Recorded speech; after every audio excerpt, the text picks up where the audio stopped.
اعوذ باللہ من الشیطان الرجیم، بسم اللہ الرحمن الرحیم۔ سورہ کہف آیت نمبر ہے 31۔ پیچھے ہم ذکر پڑھ رہے تھے، اللہ تعالیٰ فرماتے ہیں وہ لوگ کہ جو ایمان لائے اور نیک عمل کیے، ہم ان کے اجر کو ضائع نہیں کریں گے جو بھی انہوں نے اچھے عمل کیے۔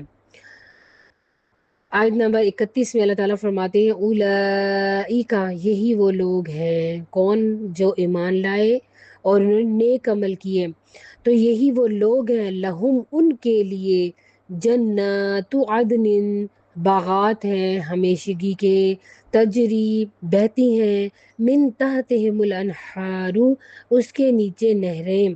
اب اللہ تعالیٰ فرماتے ہیں ان کا بدلہ کیا ہوگا، یعنی جو نیک عمل کرنے والے ہوں گے نا لوگ، ان کا بدلہ کیا ہوگا؟ ان کا بدلہ جو ہے وہ جنت عدن ہے۔ اللہ تعالیٰ مجھے اور آپ کو جنت عدن کا وارث بنا دے۔ جنت عدن کا ذکر اللہ تعالیٰ نے قرآن پاک میں 11 مقامات پر کیا ہے۔ جنت کے 8 دروازے ہیں جن کا ذکر اللہ تعالیٰ نے مختلف جگہوں پر کیا ہے، اور جنت کے 8 درجے ہیں جن کا ذکر اللہ تعالیٰ نے مختلف جگہ پر کیا۔ اب ہم بات کریں گے جنت عدن کی، کہ جو جنت عدن ہے اللہ تعالیٰ نے وہ اپنے نیک بندوں کے لیے تیار کی ہیں، کیونکہ جتنے بھی درجے اور دروازے ہیں نا، تو وہ ہر ایک انسان کو اس کے عمل کے مطابق ملنے ہیں۔ جس طرح جنت کے دروازے ہیں، جیسے ہے باب الریان، باب الصلاۃ، یعنی اس میں سے روزہ رکھنے والے جائیں گے، اس میں سے نماز پڑھنے والے جائیں گے۔ اسی طرح جو ہے جنت نعیم ہے، نمازیں پڑھنے والے اس میں سے جائیں گے، اور مختلف اعمال ہیں ان کے جن کا ذکر آتا ہے کہ اللہ تعالیٰ نے ان کو جنت نعیم عطا فرمانی ہے۔ اسی طرح سے مختلف درجات ہیں۔ اب ایک درجہ جو ہے وہ ہے جنت عدن، یعنی کہ ہمیشگی کی جنت جو ہے وہ ملنی ہے۔ اور وہ کس کو ملنی ہے؟ وہ لوگ کہ جو صبر کرنے والے ہوں گے، جو نیک اعمال کرنے والے ہوں گے اور احسن عمل کرنے والے ہوں گے۔ یہی احسن عمل جن کا ذکر ہم نے پچھلی آیت میں پڑھا کہ اچھے طریقے کے ساتھ، سب سے پہلے تو ان کی نیت اچھی، ان کا عقیدہ اچھا، اس کے بعد جو ہے وہ سنت کے مطابق عمل ہونا چاہیے، اور اس کے بعد اس کے اندر حسن ہونا چاہیے، یعنی محبت کے ساتھ کیا گیا عمل۔ تو پھر ایسے لوگوں کے لیے اللہ تعالیٰ نے جنت عدن بنائی ہے۔ اور جو تقوی والے لوگ ہوں گے ان کا ٹھکانہ بھی جو ہے وہ جنت عدن ہے۔ پھر اس کے بعد جہاد کرنے والے جو اپنی جان اور مال کے ساتھ جہاد کرتے ہیں، ان کا ذکر بھی اللہ تعالیٰ نے کیا ہے سورہ صف کے اندر، کہ یہ لوگ جو جہاد کرنے والے اپنے جان اور مال کے ساتھ، ان کا ٹھکانہ بھی جو ہے وہ جنت عدن ہے۔ اب دیکھیں اس کا ذکر ہمیں سورۃ رعد میں ملتا ہے آیت نمبر 23 کے اندر۔ پھر اس کے بعد ہمیں سورہ نحل کی آیت نمبر 31 میں جنت عدن کا ذکر ملتا ہے۔ سورہ کہف کی آیت نمبر 31 جو ہم پڑھ رہے ہیں، اس میں بھی ہمیں جنت عدن کا ذکر ملتا ہے۔ اس کے بعد سورہ مریم کی آیت نمبر 61 میں ہمیں اس کا ذکر ملتا ہے۔ سورہ طٰہٰ میں ہمیں آیت نمبر 76 میں ذکر ملتا ہے۔ سورہ فاطر میں ہمیں آیت نمبر 33 میں اس کا ذکر ملتا ہے۔ سورہ صف کی آیت نمبر 12 میں ہمیں اس کا ذکر ملتا ہے، اور سورہ توبہ کی آیت نمبر 72 میں ہمیں اس کا ذکر ملتا ہے، اور سورہ صاد کی آیت نمبر 50 میں ہمیں جنت عدن کا ذکر ملتا ہے، اور سورہ مومن کی آیت نمبر 8 میں بھی ذکر ملتا ہے، سورہ حج کی آیت نمبر 23 میں بھی ذکر ملتا ہے۔ یعنی 11 مرتبہ اللہ تعالیٰ نے جنت عدن کا وعدہ کیا ہے اپنے نیکوکار لوگوں کے ساتھ اور اپنے پرہیزگار لوگوں کے ساتھ۔ تو آئیے نا، جب اللہ تعالیٰ نے 11 مرتبہ جو ہے وہ جنت عدن کا ذکر کیا ہے، تو آئے نا ہم ذرا سیر کرتے ہیں کہ یہ پھر جنت کیسی ہوگی، یہ درجہ کیسا ہوگا جس کا ذکر اللہ تعالیٰ نے 11 مرتبہ قرآن پاک میں فرمایا ہے۔ تو آئیں سیر کرتے ہیں اور دعا بھی کرتے ہیں کہ اللہ ہمیں اس جنت عدن کا وارث بنا دینا، مجھے اور جتنی میری بہنیں مجھے سن رہی ہیں، اللہ ہم سب کو اپنی اس جنت کا وارث بنا دے۔ حدیث میں آتا ہے، حضرت عبداللہ بن عمرو فرماتے ہیں کہ جنت عدن کے 5000 دروازے ہیں، سبحان اللہ، اور ہر دروازے پر 5000 فرشتے استقبال کے لیے موجود ہوں گے۔ جب ہم انشاءاللہ جنت عدن کے اندر داخل ہوں گے تو ہمارے استقبال کے لیے جو ہے جنت میں اس درجے کے اندر 5000 فرشتے جو ہیں وہ ہمارا استقبال کریں گے، اور 5000 ہی اس کے دروازے ہیں جہاں سے مرضی داخل ہو جاؤ، سبحان اللہ۔ جب اہل ایمان جنت میں داخل ہوں گے تو فرشتے ان کو مبارکباد پیش کریں گے۔ ذرا سوچیں نا، ذرا تصور کریں کہ ہم جب جنت میں داخل ہو رہے ہیں، 5,000 فرشتے دروازے پر کھڑے ہیں ہمارے استقبال کے لیے، اور ہمیں مبارکباد پیش کر رہے ہیں، اور وہ کہہ رہے ہیں سلام علیکم طبتم فادخلوها خالدین، تم پر سلامتی ہو، تم پاکیزہ زندگی گزار چکے، اب ہمیشہ کے لیے جنت میں داخل ہو جاؤ۔ سبحان اللہ، سبحان اللہ۔ پھر اس کے بعد جنت عدن کی نہروں کا ذکر کریں، اس کے چشموں کا ذکر کریں، سبحان اللہ۔ تو قرآن پاک میں جنت کی نہروں کا ذکر موجود ہے کہ جنت میں 4 نہریں ہیں، دودھ کی، شہد کی، شراب کی، پانی کی، جو مختلف مشروبات سے بھری ہوئی ہوں گی، خالص پانی کی نہریں، دودھ کی نہریں، جن کا ذائقہ کبھی بھی خراب ہونے والا نہیں ہے، جس کا ٹیسٹ کبھی بھی نہیں بدلے گا، شراب طہور کی نہریں، جس میں کوئی بھی نشہ نہیں ہے، کوئی بھی برائی نہیں ہے، اور وہ پینے والوں کے لیے خوش ذائقہ ہوگی۔ اور پھر اس کے بعد خالص شہد کی نہریں ہوں گی، سبحان اللہ، جو جنت عدن میں اللہ تعالیٰ نے رکھی ہیں۔ اس کے بعد جنت عدن کے محلات کیسے ہیں، وہ سونے اور چاندی اور یاقوت سے بنے ہوئے ہیں، اور اس کی جو اینٹیں ہیں، تو اس کی جو اینٹیں ہیں وہ سونے اور چاندی کی ہیں، یعنی جو محلات کے اندر اینٹیں لگائی گئی ہیں، ایک اینٹ سونے کی ہوگی، ایک اینٹ جو ہے وہ چاندی کی ہوگی، سبحان اللہ۔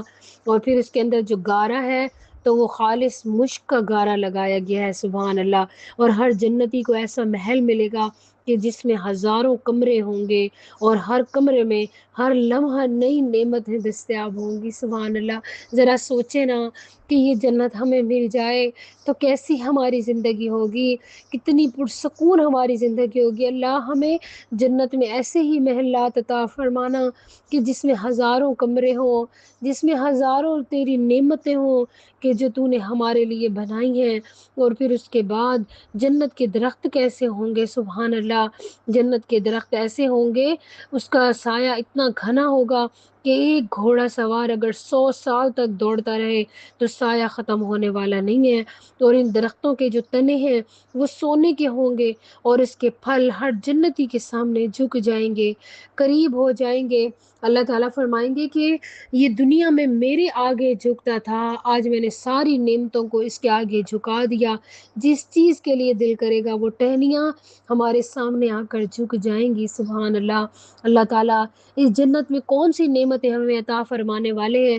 سب سے بڑی جو نعمت ہوگی وہ یہ ہوگی کہ انسان کو اللہ تعالیٰ صحت والی زندگی عطا فرمائیں گے، اور نہ ختم ہونے والی زندگی اللہ عطا فرمائیں گے۔ یہاں تو ہمیں ڈر ہے نا کہ ہم مر جائیں گے، کبھی بھی موت آ سکتی ہے، کچھ پتہ نہیں ہے کب ہم اللہ کے پاس چلے جائیں، لیکن وہاں پر موت کا بھی ڈر نہیں ہوگا، کوئی کسی قسم کی تھکن نہیں ہوگی، کوئی غم نہیں ہوگا، کوئی پریشانی نہیں ہوگی، کوئی بیماری نہیں ہوگی، اور ان کے لیے جنت میں ہر وہ چیز ہوگی جو وہ چاہیں گے، جو ان کا دل کرے گا اللہ تعالیٰ وہ ان کو عطا فرما دیں گے۔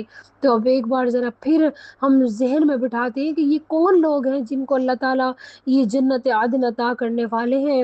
تو جو میں نے 11 مقامات بتائے ہیں آپ کو، ان 11 مقامات کی چند ایک باتیں یہاں پر میں ذکر کرتی ہوں کہ وہ 11 مقامات پر ان لوگوں کا جو اللہ تعالیٰ نے انعام ذکر فرمایا ہے، تو پھر ان کی خوبیاں کیا ذکر کی ہیں؟ فرمایا وہ اللہ اور اس کے رسول کی اطاعت کرنے والے ہوں گے۔ کوئی کام بھی جب بھی وہ کریں گے نا، پہلے وہ یہ دیکھیں گے کیا ہمارے اللہ کا حکم ہے، کیا ہمارے نبی کریم صلی اللہ علیہ وسلم کی یہ سنت ہے، پھر اس کے مطابق وہ عمل کرتے ہوں گے تو اللہ تعالیٰ ان کو جنت عدن کا وارث بنائیں گے۔ تو آج مجھے اور آپ کو یہ دیکھنا ہے کہ کیا ہمارے اعمال اللہ اور اس کے رسول کے حکم کے مطابق ہیں۔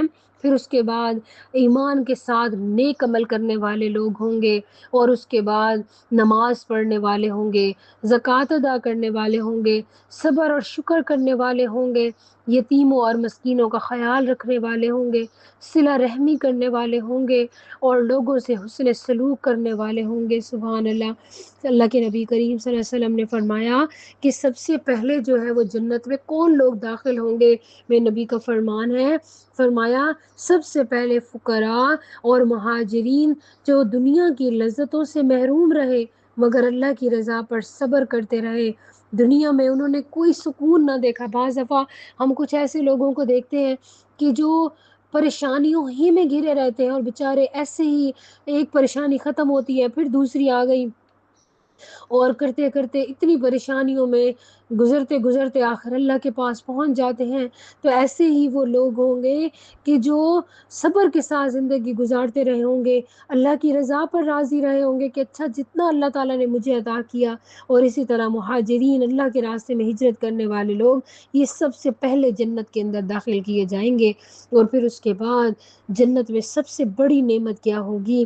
اللہ تعالیٰ پوچھیں گے جب یہ جنت میں ٹھکانہ مل جائے گا، ان کو جنت کے اندر محلات مل جائیں گے، جنت کی نعمتیں پا لیں گے، اللہ فرمائیں گے بتاؤ میرے بندو تمہیں اور کیا چاہیے، تمہیں اور کون سی نعمت چاہیے، اور کیا چاہیے؟ اللہ تعالیٰ ان سے بار بار پوچھیں گے، وہ کہیں گے اللہ اس سے بڑھ کر اور کیا ہے کہ آپ نے ہمارے چہروں کو روشن کر دیا، ہمیں جنتوں میں ٹھکانہ دے دیا، ہمیں اتنی نعمتیں عطا فرما دی، اس سے بڑھ کر ہمیں اور کیا چاہیے؟ اللہ تعالیٰ فرمائیں گے نہیں، اس سے بڑھ کر ابھی ایک نعمت اور باقی ہے۔ اور پھر اللہ تعالیٰ اپنے اور ان کے درمیان سے حجاب ہٹا دیں گے، اور پھر یہ جنتی اللہ کا دیدار کریں گے۔ اللہ تعالیٰ مجھے اور آپ کو ان لوگوں میں شامل فرما دے کہ جو اللہ کا دیدار کریں گے۔ اللہ تعالیٰ ہم سب کو اپنا دیدار نصیب فرما دے، یہ بہت بڑی ایک نعمت ہوگی جنتیوں کے لیے۔ تو دعا ہے کہ اللہ تعالیٰ مجھے اور آپ کو جنت عدن میں ٹھکانہ عطا فرمائے، اور اسی طرح اللہ تعالیٰ ہمیں بھی اپنا دیدار کرا دے۔ تو یہ جنت کی جو سیر ہے، ہم چند اشعار کے ذریعے بھی جنت کی سیر کریں گے۔ سبحان اللہ، سبحان اللہ۔ اللہم انی اسألک الجنت الفردوس، اللہم انی اسألک الجنت الفردوس، اللہم انا اسألک الجنت الفردوس۔ وچ جنتاں دے عجب نظارے ہون گے، او دی رحمتاں دے چل دے فوارے ہون گے، بجھی ہوئی مچھی دی مہمانی ہوے گی، سدا رہن والی جوانی ہوے گی، بجھی ہوئی مچھی دی مہمانی ہوے گی، سدا رہن والی جوانی ہوے گی، ذائقے مچھی دے لذیذ تے کرارے ہون گے، او دی رحمتاں دے چل دے فوارے ہون گے، وچ جنتاں دے عجب نظارے ہون گے، او دی رحمتاں دے چل دے فوارے ہون گے۔ جنت میں جو سب سے پہلی مہمان نوازی ہے نا، وہ مچھلی کی جائے گی، مچھلی کی کلیجی ہوگی۔ سبحان اللہ۔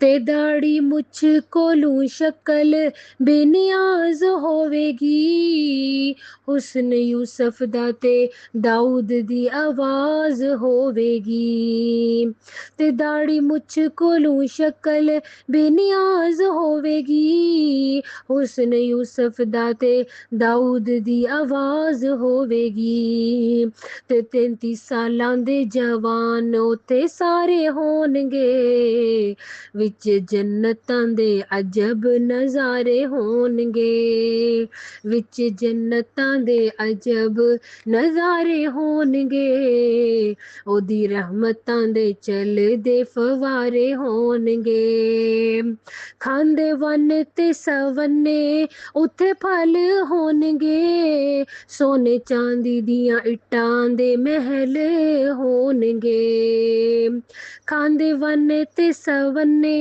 اوتھے پھل ہون گے، سونے چاندی دیاں اٹاں دے محل ہون گے، وچ کستوری آلے لگے ہوئے گارے ہون گے، وچ جنتاں دے عجب نظارے ہون گے، کیسا سماں بہنوں پربہار ہوے گا، کیسا سماں بہنوں پربہار ہوے گا، جدوں اللہ پاک دا دیدار ہوے گا، وچ جنتاں دے تک دے اے سارے ہون گے، وچ جنتاں دے عجب نظارے ہون گے۔ وچ جنتاں دے عجب نظارے ہونگے، اودی رحمتاں دے چل دے فوارے ہونگے۔ سبحان اللہ، سبحان اللہ۔ اللہ تعالیٰ سے بار بار دعا کریں کہ اللہ ہمیں ایسی جنت کا وارث بنا دینا۔ یہ خاص دن ہے جن دنوں سے ہم گزر رہے ہیں، یہ دعاؤں کی قبولیت کے دن ہیں۔ اللہ تعالیٰ سے دعا کریں اللہ یہ جس جنت کی ہم سیر کر رہے ہیں، اللہ ہمارا نام اس جنت میں لکھ دے، اللہ ہمارے نام کے محل اس جنت میں بنا دے، اللہ اس جنت کی نعمتوں کو ہمارے لیے لکھ دے۔ اللہم اجعلنا منہم، اللہم اجعلنا منہم، اللہم اجعلنا منہم۔ اس کے بعد ہم پڑھ رہے تھے جنت عدن کے بارے میں کہ اللہ فرماتے ہیں اولئک، یہی وہ لوگ ہیں، لہم ان کے لیے، جنات عدن، باغات ہیں ہمیشگی کے۔ پھر اس کے بعد فرمایا تجری، بہتی ہیں، من تحتہم الانہار، اس کے نیچے نہریں۔ اللہ تعالیٰ نے جنت میں 4 نہریں بنائی ہیں، 4 بڑی نہریں ہیں، دودھ کی، شہد کی، شراب کی، پانی کی، اور یہ نہ خراب ہونے والی، اس میں کوئی برائی نہیں ہوگی کسی قسم کی۔ اور جو شراب ہے، شراب طہورا، تو یہ دنیا میں تو اللہ تعالیٰ نے مرد اور عورت دونوں پر حرام کیا، لیکن جنت میں یہ دونوں پر حلال ہوگی، دونوں کے لیے۔ اور پھر اس کے اندر کوئی بیماری نہیں ہوگی، اس میں کوئی برائی نہیں ہوگی، پی کر کوئی نشہ نہیں ہوگا، کوئی سر میں درد نہیں ہوگا، انسان کوئی بہکی بہکی باتیں نہیں کرے گا، بلکہ یہ اس کے پینے والوں کے لیے فرد بخش ہوگی۔ اور پھر اس کے بعد یہ بڑی بڑی 4 نہریں ہیں، اور اس میں سے چھوٹے چھوٹے کھالے نکالے جائیں گے کہ جو ہر جنتی کے پورشن تک پہنچائے جائیں گے، ہر جنتی کے گھر تک پہنچا دی جائیں گی یہ نہریں، سبحان اللہ۔ اور پھر اس کے بعد اللہ فرماتے ہیں میری بندی ابھی رک نہ، ابھی نعمتیں ختم نہیں ہوئی، پھر تو کیا ہوگا؟ فرمایا یحلون فیہا، پھر پہنائے جائیں گے اس جنت میں، من اساورا، کنگن، من ذہب، سونے کے، سبحان اللہ۔ اللہ فرماتے ہیں میری بندی آج دنیا میں تو تیری حسرت ہی رہ جاتی ہے کہ تو کنگن پہن لے، کتنا مہنگا ہو چکا ہے سونا۔ آج دیکھیں ایک عام انسان کی پہنچ سے یہ بہت دور نکل چکا ہے کہ کچھ لوگوں کی حسرت ہی رہ جاتی ہے۔ اللہ فرماتے ہیں کہ جنت میں دونوں، چاہے وہ مرد ہے چاہے وہ عورت ہے، دونوں کے لیے سونے کے کنگن ہیں جو ان کو پہنائے جائیں گے۔ سونے کے کنگن کا ذکر کیوں کیا گیا ہے؟ کیونکہ اس لیے کہ جو سونے کے کنگن ہیں یہ پہلے وقتوں میں بادشاہ پہنا کرتے تھے۔ جب بادشاہ کا تصور ذہن میں لائیں تو یہ ایک بڑا نظام تھا کہ جو بڑے بڑے بادشاہ ہوتے تھے نا، وہ سونے کے کنگن پہن کر رکھا کرتے تھے، اور یہ بہت ہی لوگوں کے لیے مطلب اچھی اور خوشی کی بات ہوتی تھی سونے کے کنگن پہننا۔ تو اللہ تعالیٰ نے جنت میں یہ بہت بڑی نعمت رکھی ہے کہ چاہے مرد ہوگا چاہے عورت، ان کو سونے کے کنگن پہنائے جائیں گے۔ اللہ کے نبی کریم صلی اللہ علیہ وسلم کی حدیث سنتے جائیے۔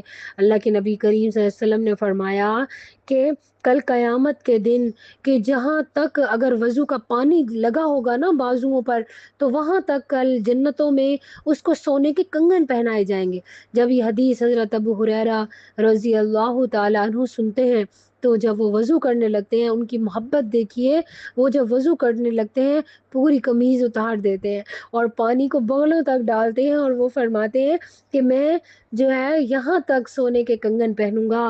دنیا میں تو اللہ تعالیٰ نے مرد پر سونا حرام کر دیا، پیچھے ہم نے شراب کا ذکر پڑھا، وہ دنیا میں مرد عورت دونوں پر حرام ہے، لیکن جنت میں دونوں پر حلال ہو جائے گی۔ اور پھر اس کے بعد سونا جو ہے وہ عورت کے لیے تو دنیا میں حلال ہے لیکن مرد پر حرام ہے، اور لیکن جنت میں جا کر مردوں کے لیے بھی سونا حلال ہو جائے گا، سبحان اللہ۔ آپ دیکھیں کہ جو سونے کے کنگن کا ذکر ملتا ہے قرآن پاک میں، ہمیں 4 مرتبہ ملتا ہے 4 مقامات پر کہ جنتیوں کو سونے کے کنگن پہنائے جائیں گے۔